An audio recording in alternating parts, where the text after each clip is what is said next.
Kampatimar Shankariya, India's second most prolific serial killer ever recorded. For some reason, some sources say that India claims he is their most prolific, but he's not.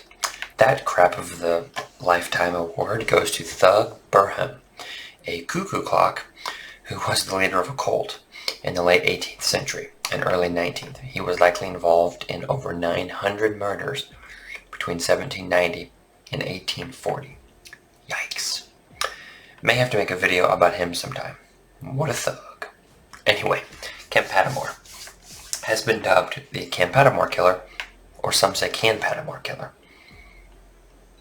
The word translates into English, apparently, as one who hits under ear. Okay? A little bit more on that later. The Kampatimar Killer is responsible for at least 70 murders in and around Jaipur, Rajasthan. I've heard a closer number, could be in the 90s, potentially triple digits. Rajasthan is a state in northern India, the largest Indian state by area and seventh largest by population. Jaipur is the capital and largest city of that state. I'm sure I'm botching all of those names, and I apologize. So this crazy dude just takes pleasure from smashing skulls and breaking necks with hammers. So catch all the crappy details surrounding this dirtbag right here on All Things True Crime. It's truly chilling. Hey there, my name is Misha, and welcome to All Things True Crime, or, welcome back if you're a regular. If you enjoy this video, please like it so more people will see it, and subscribe to my channel so you won't miss my next video. The subscribe button is right below the video, and then if you ding the bell, you will get notified the next time I upload. That's All Things True Crime. Let's dig in.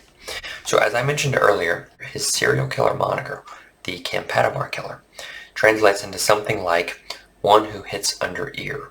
My guess is he spoke Dundari, also known as Jaipuri. I couldn't find a translation from that dialect to English, but this is my best guess of what language he spoke.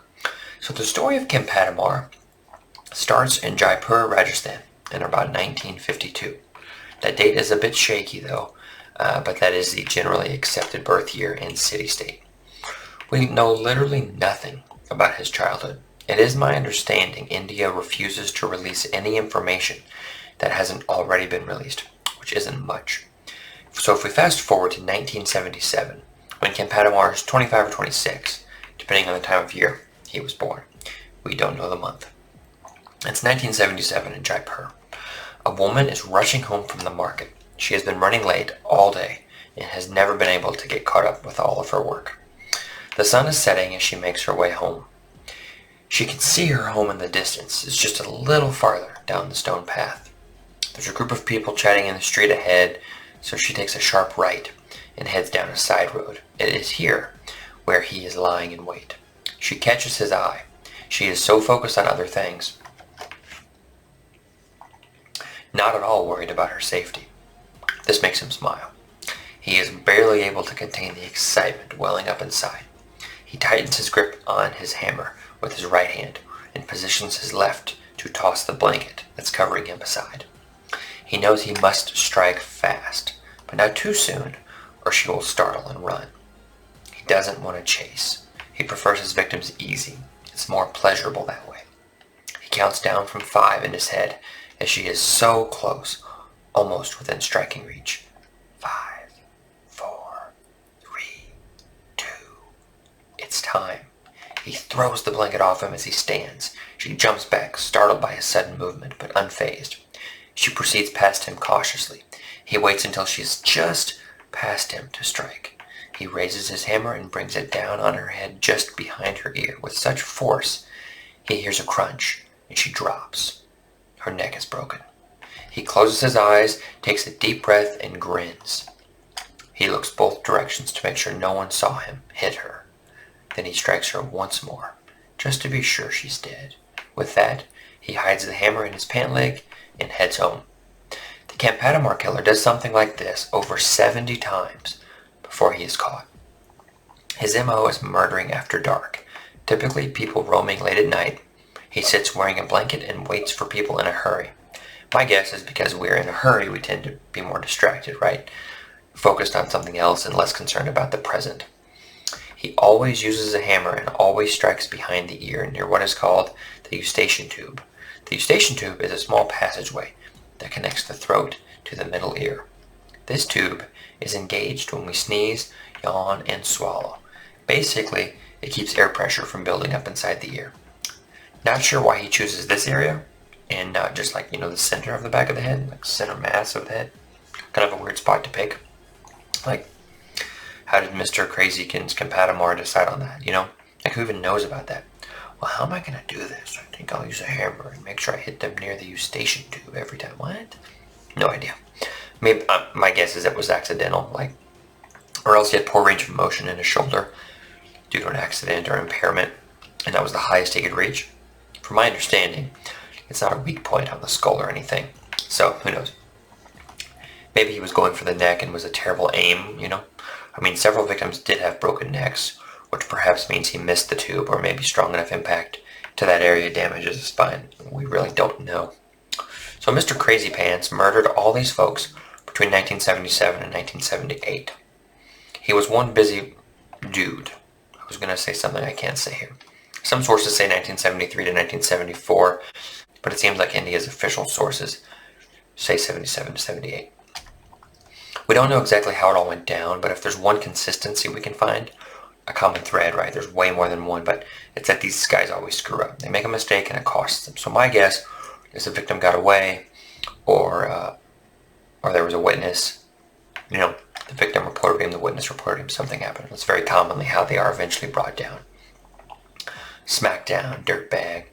So in all seriousness, though, he murders over 70 people inside of 2 years, potentially over 100.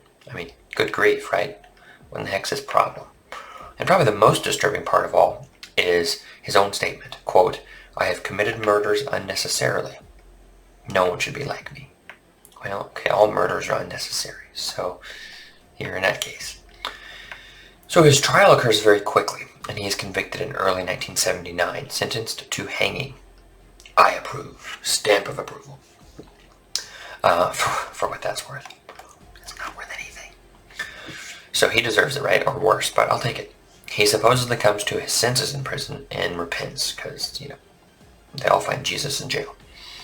He gets sentenced to death, and then all of a sudden he feels sorry. Really? It's because he was caught. You kidding me, right? From the nutso who admits to police that he kills just for pleasure. Just entirely for the fun of it. It's too little too late, buddy. So Mr. Kampatimar, meet Mr. Executioner. You should feel sorry. You should be drowning in a guilty conscience for what you did. Doesn't mean justice is stayed just because you feel bad. Committed the same action over 70 times. If he was truly feeling guilty for his actions, surely he would have felt it somewhere between having the first thought of murdering someone and then, murdering the final victim. A lot of time in between to feel guilty. Okay.